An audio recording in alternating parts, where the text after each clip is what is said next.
All right, congratulations, Jocelyn, on your brand new Atlas. Real quick, since it's winter time and hopefully we're gonna start getting some snow, I wanna go ahead and teach you how to put those wipers in service position so you can get them off the windshield. This is important because when those freeze and you get up first thing in the morning, you try to turn on those wipers, they're stuck to that windshield, they freeze, they rip, they tear, and you can potentially cause some damage to them where you have to replace them a lot more often.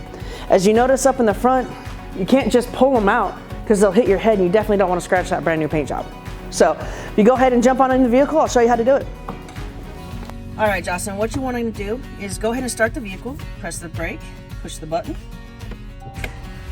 All right, now that it's running, when you park the vehicle and you're ready to get out, all you're going to do is go ahead and stop it, and when you stop it, you're going to push down on that and hold it until your wipers come up. So stop the vehicle first, push down on that, and let go. Now if we go ahead and come on out to the outside of the vehicle,